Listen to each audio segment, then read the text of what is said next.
ঢাকা বিশ্ববিদ্যালয়ের রাষ্ট্রবিজ্ঞান বিভাগের 2010-11 শিক্ষাবর্ষের শিক্ষার্থী ছিলেন হাদি। তার শৈশব ও শিক্ষা জীবনের শুরু ঝালকাঠির নলছিটিতে। বাবা ছিলেন একজন মাদ্রাসা শিক্ষক। নেসারাবাদ কামিল মাদ্রাসায় পড়াশোনার পর তিনি ভর্তি হন ঢাকা বিশ্ববিদ্যালয়ে। সেখান থেকেই তার চিন্তা, ভাষা ও রাজনৈতিক বোধ গড়ে ওঠে। একাডেমিক জীবনের বাইরে হাদি ছিলেন শিক্ষকতা পেশায় যুক্ত।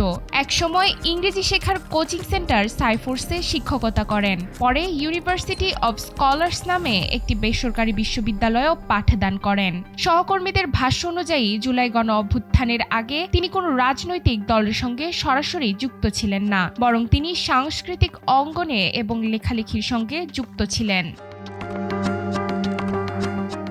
2024 সালের বৈষম্য বিরোধী আন্দোলনের মধ্য দিয়ে হাদির রাজনৈতিক পরিচিতি ব্যাপকভাবে সামনে আসে। ওই আন্দোলনের পর তার নেতৃত্বে গড়ে ওঠে সাংস্কৃতিক ও রাজনৈতিক প্ল্যাটফর্ম ইনকিলাব মঞ্চ।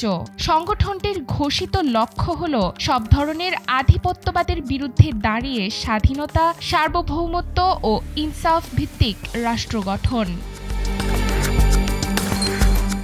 হাদির বক্তব্য বরাবরই ছিল তীব্র ও সরাসরি। আওয়ামী লীগ, বিএনপি এমনকি রাষ্ট্রীয় প্রতিষ্ঠান ও অন্তর্বর্তী সরকারের দুর্বলতা নিয়েও তিনি প্রকাশ্যে সমালোচনা করেছেন। তার এসব বক্তব্য প্রশংসা পেয়েছে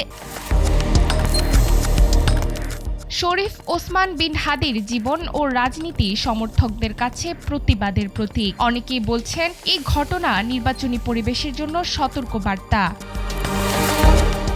ডেস্ক রিপোর্ট, সময়ের আলো।